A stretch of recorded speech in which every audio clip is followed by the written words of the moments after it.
There's another mongoose coming. That is awesome.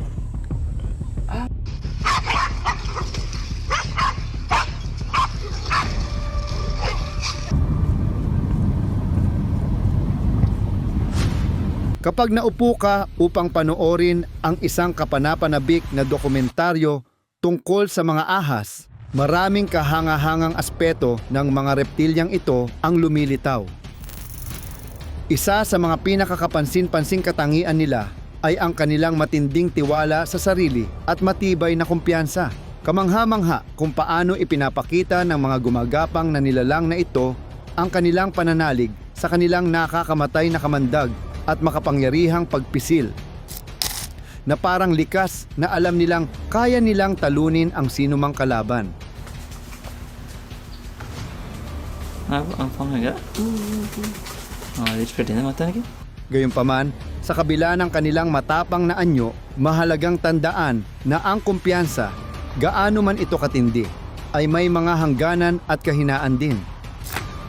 Para sa maraming ahas, dumarating ang isang kritikal na sandali kung kailan nakakatagpo sila ng kalabang kapantay nila sa lakas, na naglalantad sa kahinaan ng kanilang pinaniniwala ang pagiging di matatalo. Ang mga laban na ito ay madalas na humahantong sa mapaminsalang resulta para sa mga ahas, nagsisilbing malalakas na paalala ng di matukoy at mapanganib na kalikasan ng mundo. Samahan kami sa isang nakabibighaning paglalakbay habang tinutuklasan natin ang 20 kapanapanabik na tagpo kung saan ang mga ahas ay natagpuan ang kanilang sarili sa talunan sa labanang kanilang hindi inasahan. Bilang 20, ahas laban sa mongoose sa kalikasan. Ang mga itim na mamba ay may kakaunting mandaragit, ngunit ang payat na mongoose, isang kilalang mangangaso ng ahas, ay handang harapin ito. Sa kabila ng kanilang magaan na hitsura, ang dalawang ito ay kabilang sa pinakamapanganib na mandaragit sa mundo. Ang mongoose ay isang mabilis na mamalya na may matutulis na pangil, habang ang kagat ng mamba ay kayang pumatay ng 15 tao. Kawili-wiling malaman na ang mga reseptor ng mongoose ay umangkop upang labanan ang kamandag, kaya't immune sila sa nakakamatay na kagat ng mamba. Ginagamit ng mongoose ang kanyang liksi upang pagurin ang kanyang biktima bago magbigay ng isang matinding kagat na nagpapalumpong sa ahas. Ang isang 2 metrong ahas ay isang masaganang pagkain para sa isang maliit na mandaragit tulad ng mongoose. Sa Kruger National Park, isang dwarf mongoose ang lumaban sa isang nakamamatay na kalaban, ang itim na mamba. Ang mga mamba na maaaring lumaki ng hanggang 4.5 metro ang haba ay ang pinakakinatatakutang ahas sa Aprika. Ang kanilang kagat na tinatawag na halik ng kamatayan ay maaaring nakamamatay sa tao. Oh my god. See, there's another mongoose coming. That is awesome. Samantala, sa isang tahanan, isang alagang mongoose ang humamon sa isang Cape Cobra. At sa kabila ng mga pagsisikap ng kobra na tumakas, patuloy itong tinugis ng mongoose hanggang sa tuluyang lamunin ito. Ang paraan ng mongoose sa pag-iwas sa mga pag-atake ng kobra at paghahanap ng perpektong sandali upang umatake pabalik ay isang patunay ng kanyang talino at liksi. Ang mga tagpong ito ay nagpapakita kung bakit ang mongoose ay may reputasyon bilang isang matapang at mabisang mangangaso ng ahas. Kaya nitong harapin ang ilan sa pinakamapanganib na ahas sa mundo. Bilang 19, kangaroo rat laban sa ahas. Isang mapanganib na mandaragit ang nagkukubli sa buhanginan ng disyerto. Ngunit ang kanyang biktima, ang desert kangaroo rat, ay nagawang makatakas.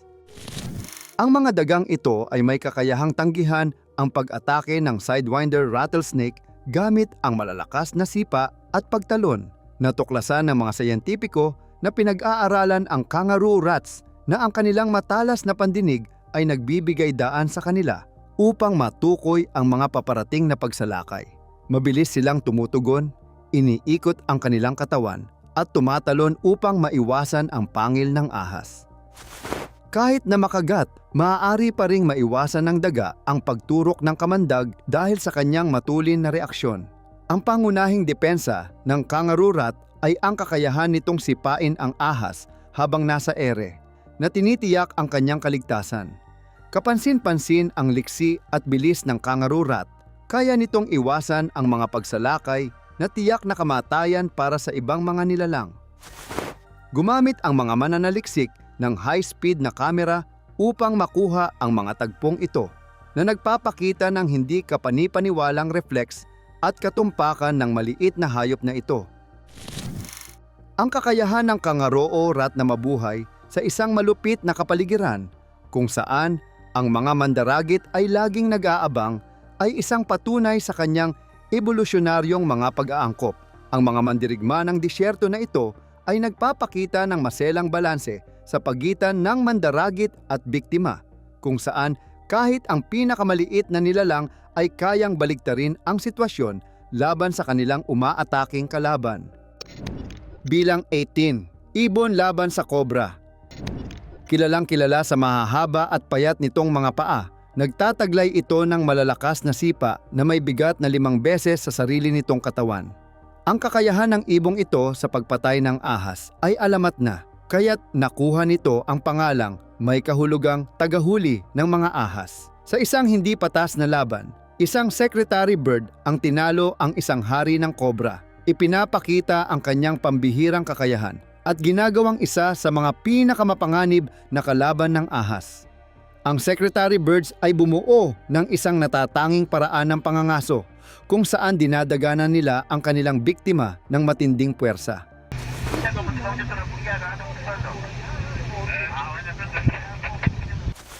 Epektibo ang pamamaraang ito laban sa mga ahas dahil mabilis nitong napaparalisa at napapatay ang mga ito. Ang matatalas at eksaktong sipa ng ibon ay kayang durugin ang bungo ng ahas o baliin ang gulugod nito na ginagawang walang kalaban-laban ang reptilya. Bukod sa pagiging dalubhasang mga ngaso, ang mga ibong ito ay may mahalagang papel din sa pagkontrol ng populasyon ng ahas sa kanilang likas na tirahan. Ang kanilang kahangahangang anyo at pambihirang husay sa pangangaso ay ginagawa silang isang kawili-wiling paksa para sa mga ornitologo at mahilig sa wildlife. Bilang 17, palaka laban sa haring kobra. Ang taipan, isang labis na makamandag na ahas na katutubo sa New Guinea at Australia, ay itinuturing na pinaka-nakamamatay na ahas sa buong mundo. Gayunpaman, isang berdeng tree frog ang nagawang makalusot at lamunin ito. Sa kabila ng nakakamatay na kamandag ng taipan, hindi sila agresibo at umaatake lamang kapag ginulo. Ang matapang na pagkilos ng palaka na kainin ang ahas ng buhay ay nagpapakita ng hindi inaasahang panganib sa mundo ng kalikasan. Ang mga berdeng tree frog ay kilala sa kanilang pagiging oportunista sa pagkain at ang kanilang dieta ay maaaring kabilang ang iba't ibang biktima gaya ng ibang palaka, insekto at maging maliliit na ahas. Ang kakayahan ng palaka na supilin at kainin ang isang taipan sa kabila ng matinding kamandag nito ay isang kamangha-manghang tagpo. Ipinapakita ng labang ito ang di inaasahang at madalas na nakagugulat na ugnayan sa pagitan ng iba't ibang mga species sa kalikasan.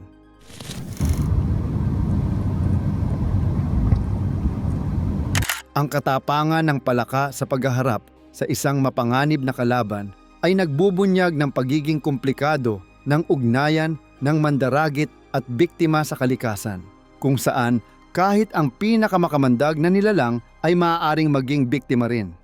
Bilang 16, kuneho laban sa ahas. Karaniwang itinuturing na madaling biktima ng mga ahas ang mga kuneho, ngunit ang kunehong ito ay nagpasya na lumaban. Nang pumasok ang isang ahas sa bakuran nito, agad nitong ipinakita kung sino ang may awtoridad. Sa kabila ng pagtatangkang tumakas ng ahas, hinabol at hinarap ito ng kuneho. Tinitiyak ang kanyang kaligtasan. Ang agresibong pag-uugali ng kuneho sa pagtatanggol ng teritoryo nito ay bihira ngunit hindi imposible. Kilala ang mga kuneho sa kanilang likas na proteksyon, lalo na kung nanganganib ang kanilang mga anak. Ang panghaga? Let's pretend na mata lagi.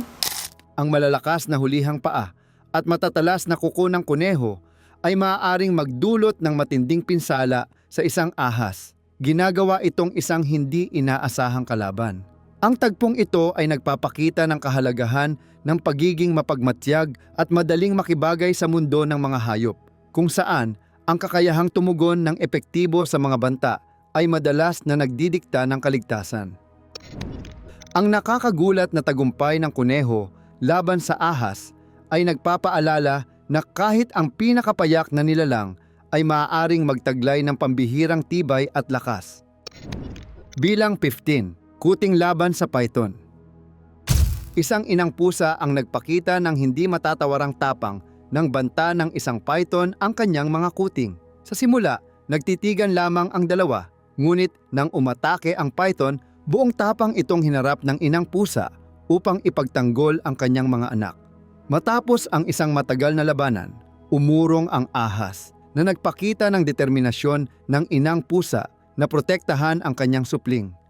Ang kilos ng inang pusa sa pagtatanggol ay isang matinding halimbawa ng likas na pagiging protektibo ng isang magulang. Kilala ang mga pusa sa kanilang liksi at matatalas na reflexes na lubhang epektibo sa laban. Ang sunod-sunod na pag-atake ng inang pusa gamit ang kanyang mga kuko at ngipin ay sa huli ay nagpilit sa ahas na umurong. Ang tagpong ito ay nagpapakita kung hanggang saan kayang lumaban ng mga hayop para sa kanilang supling. Madalas ay isinasaalang-alang ang kanilang sariling buhay. Ang matinding determinasyon ng inang pusa sa harap ng isang nakamamatay na mandaragit ay isang makapangyarihang paalala ng lakas ng ugnayan ng magulang at anak sa kaharian ng mga hayop. Bilang 14, honey badger laban sa mole snake. Kadalasang itinuturing ang honey badger bilang pinakamatinding kalaban ng mga ahas. Mayroon silang likas na depensa laban sa kamandag at makapal na balat na pumipigil sa pagkakagat ng ahas. Sa labanan nito laban sa isang mole snake, pinatunayan ng honey badger ang kanyang tatag at katatagan na masyadong matindi para sa ahas. Ang matinding kagat ng badger ang nagtapos sa paghihirap ng ahas. Kilala ang honey badger sa kanilang pagiging walang takot at agresibong pag-uugali. Wala silang pag-aalinlangan sa pakikipaglaban kahit sa mas malalaking hayop tulad ng leon at hyena. Ang immunity ng badger sa kamandag kasama ng kanyang matitibay na panga at matatalas na kuko ay ginagawa itong isang nakamamatay na mandaragit. Sa labanan laban sa mole snake, ang walang humpay na pag-atake ng badger at ang kawalan nito ng takot ang tuluyang nagpahina sa ahas. Ang tagpong ito ay nagpapatibay sa reputasyon ng honey badger bilang isa sa pinakamatapang at matatag na nilalang sa mundo ng mga hayop. May kakayahang mabuhay at umunlad sa ilan sa mga pinakamalupit na kapaligiran sa mundo. Bilang 13, buwaya laban sa Burmese python. Ang Burmese python, isa sa pinakamalalaking uri ng ahas, ay naging isang mapanirang uri sa Florida Everglades. Nakikipagkumpetensya sa mga American alligator. Sa isang dramatikong sagupaan, isang buwaya ang dumaklot sa isang python at hinigpitan ito sa matinding pagkakasakal. Sa kabila ng lakas ng python, hindi ito nakawala at matapos ang matagal na laban, nanaig ang buwaya. Ang labanan sa pagitan ng buwaya at ng Burmese python ay isang klasikong halimbawa ng tunggalian ng dalawang pinakamataas na mandaragit. Kilala ang mga buwaya sa kanilang napakalakas na panga at matinding lakas na kayang durugin ang mga buto sa isang kagat lamang. Ang python, sa kabilang banda, ay umaasa sa kakayahan nitong pumulupot sa biktima gamit ang makapangyarihang katawan upang bumalot ng matinding presyon. Sa labanang ito, ang mas superior na lakas ng buwaya at ang estratehikong paggamit nito sa kapaligiran ang nagbigay rito ng kalamangan.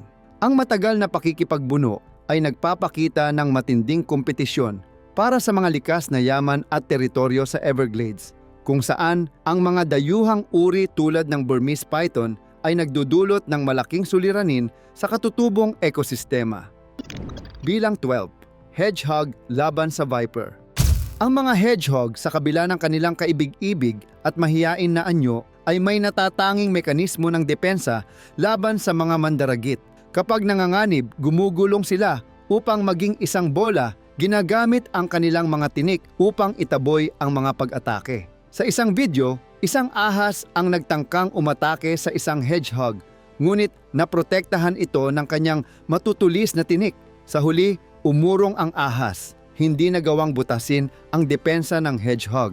Ang estratehiya ng hedgehog sa pagtatanggol sa sarili ay isang kahangahangang halimbawa ng evolusyonaryong pag-aangkop. Ang kanyang mga tinik na gawa sa keratin ay napakatalas at maaaring magdulot ng matinding pinsala sa sinumang mandaragit na susubok lumamon o umatake. Kapag nasa anyong bola, nagiging halos di mapapasok na harang ang hedgehog na ligtas na itinago ang mga mahihinang bahagi ng kanyang katawan. Ang mekanismong ito ng depensa ay lubhang epektibo laban sa iba't ibang mandaragit, kabilang ang mga ahas. Ang paulit-ulit na pagtatangkang atakehin ng ahas ang hedgehog, ngunit paulit-ulit ding bigo dahil sa kanyang mga tinik, ay isang patunay sa bisa ng natural na baluti nito. Ang kakayahan ng hedgehog na ipagtanggol ang sarili laban sa isang mapanganib na mandaragit ay nagpapakita ng kahalagahan ng pisikal na pag-aangkop upang matiyak ang kaligtasan sa ligaw na mundo. Bilang edamine grupo ng aso laban sa haring kobra, karaniwan, kayang ipagtanggol ng isang ahas ang sarili nito laban sa maraming kalaban, ngunit hindi kapag ang kaharap nito ay isang pangkat ng aso. Sa isang sabay-sabay na pag-atake, nagtulungan ang mga aso upang mapawalang bisa ang haring kobra. Sa kabila ng pagsisikap ng ahas na ipagtanggol ang sarili, hindi nito kinaya ang mahusay na koordinasyon ng mga aso na sa huli ay nagtagumpay laban sa kobra.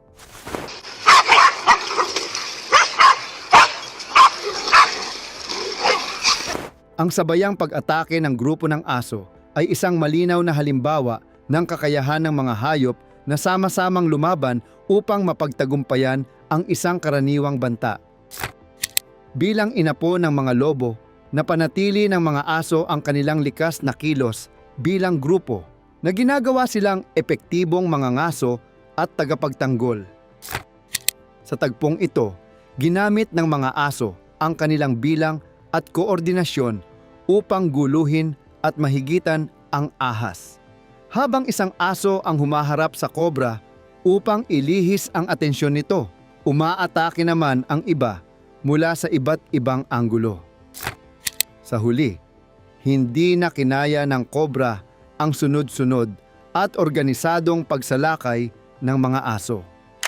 Ang tagpong ito ay nagpapakita ng kapangyarihan ng pagtutulungan sa kaharian ng mga hayop kung saan ang kooperasyon ay madalas na nakakatalo kahit sa pinakamatinding kalaban. Bilang 10, inahing manok laban sa kobra.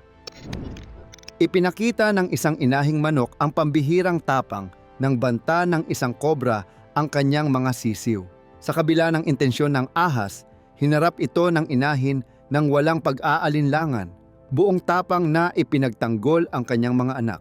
Sa huli, umurong ang kobra, hindi kayang talunin ang determinasyon ng inahing manok.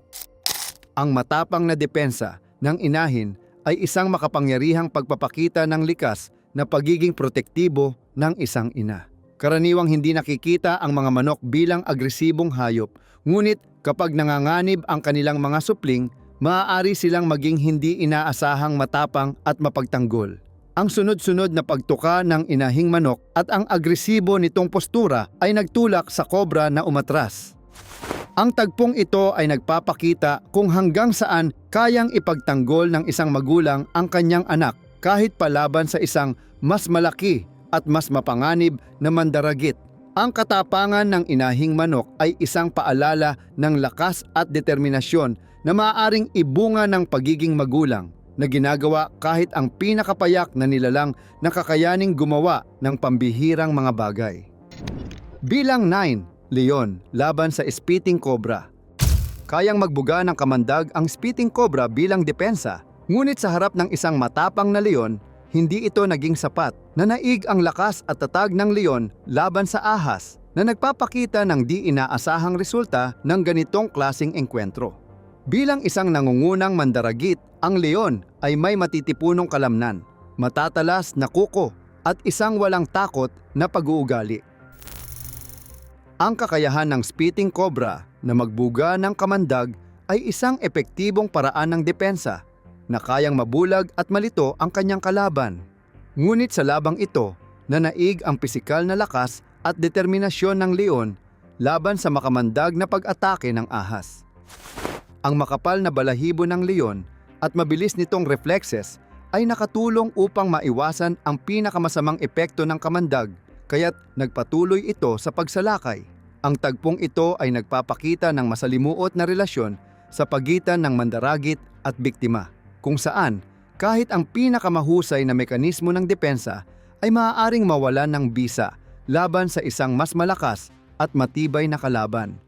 Ang tagumpay ng leon laban sa kobra ay isang patunay ng di matukoy at madalas na mabangis na realidad ng buhay sa ligaw.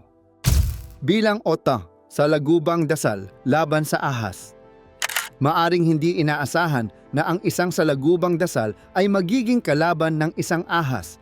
Ngunit sa katotohanan, ang mga insektong ito ay mabagsik na mandaragit. Matiyagang naghihintay ang mantis ng tamang sandali. Pagkatapos ay biglang sasakmalin ang ahas at kakagatin ito.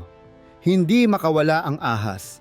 Ipinapakita ang nakamamatay na kahusayan ng mantis.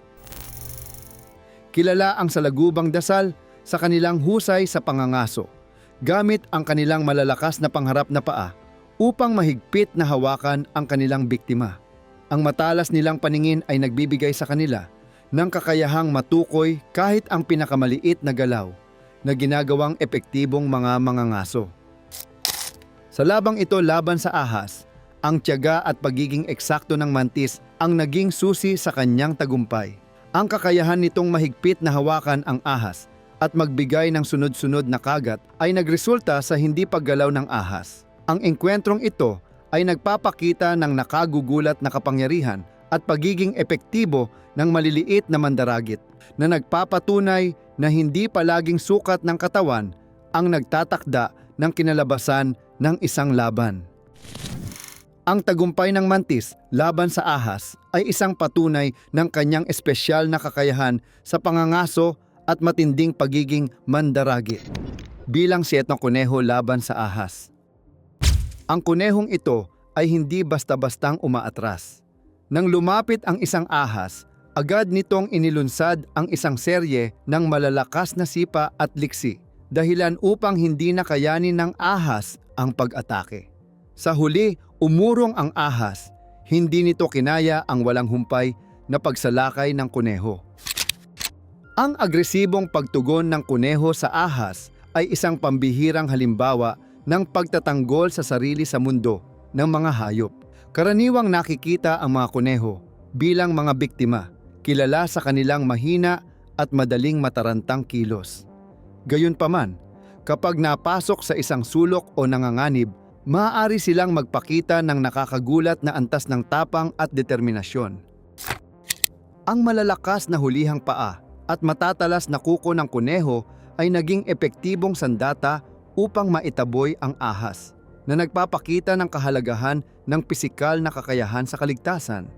Ang tagpong ito ay isang paalala na kahit ang mga hayop na karaniwang itinuturing na mahina o madaling biktimahin ay maaaring magkaroon ng hindi inaasahang lakas at tatag kapag ang kanilang buhay ay nasa panganib.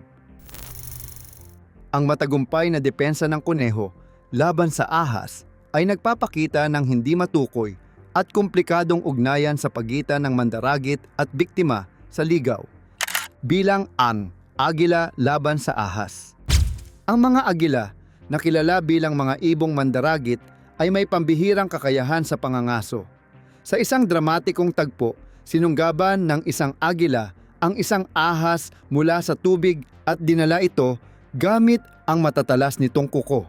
Hindi nakatakas ang ahas, ipinapakita ang husay ng agila bilang isang mandaragit. Ang mga agila ay may malalakas na kuko, matutulis na tuka, at matalas na paningin na ginagawa silang mabagsik na mga ngaso. Ang kakayahan nilang sumisid pababa at hulihin ang kanilang biktima nang may katumpakan ay isang pangunahing aspeto ng kanilang estratehiya sa pangangaso. Sa sagupaan nito laban sa ahas, kapansin-pansin ang bilis at lakas ng agila habang mabilis nitong napasuko at nadala ang ahas. Ang pagpilit ng ahas na lumaban ay walang saysay laban sa matibay na pagkakakapit ng agila at sa kanyang nakakamatay na tuka. Ipinapakita ng tagpong ito ang dominasyon ng agila sa kadena ng pagkain at ang papel nito bilang isang nangungunang mandaragit. Ang matagumpay na panghuli ng agila sa ahas ay naglalarawan ng masalimuot na balanse ng kapangyarihan sa kalikasan, kung saan ang kakayahang malampasan at matalo ang mga kalaban ay madalas na nagtatakda ng kaligtasan. Bilang mima, laban ng ahas at meerkat. Kilalang mga hayop na gumagana bilang isang grupo, hinarap ng mga meerkat ang isang Cape cobra sa kanilang teritoryo. Sama-sama nilang tinakot ang ahas, pinanatili ang tamang distansya, at sa huli ay napalayas ito. Ipinapakita ng tagpong ito ang kapangyarihan ng pagtutulungan sa mundo ng hayop. Ang mga meerkat ay panlipunang hayop na naninirahan sa malalaking grupo na tinatawag na mobs o gangs. Ang kanilang kakayahang makipagtulungan ay mahalaga para sa kanilang kaligtasan sa malupit na disyerto. Sa sagupaan nila laban sa kapikobra, ginamit ng meerkat ang kanilang bilang upang palibutan ang ahas at pigilan itong umatake. Ang kanilang sabay-sabay na kilos at malalakas na tunog ay lumikha ng isang nakakatakot na pagpapakita na sa kalaunan ay nagpilit sa ahas na umatras. Ipinapakita ng engkwentrong ito ang kahalagahan ng panlipunang pag-uugali at kooperasyon sa mundo ng hayop, kung saan ang pagtutulungan ay madalas na nagbibigay ng kalamangan upang malampasan ang mga mapanganib na banta. Ang matagumpay na depensa ng meerkat laban sa cobra ay nagpapakita ng bisa ng teamwork at lakas ng pagkakaisa sa pagtiyak ng kaligtasan. Bilang kwatan leopardo laban sa python. Sa labanan sa pagitan ng isang leopardo at isang python, nanaig ang liksi at lakas ng leopardo. Sa kabila ng unang kalamangan ng python, mabilis na nakuha ng leopardo ang upper hand at napasakamay ang kanyang biktima. Ipinapakita ang matinding kompetisyon para sa kaligtasan sa ligaw.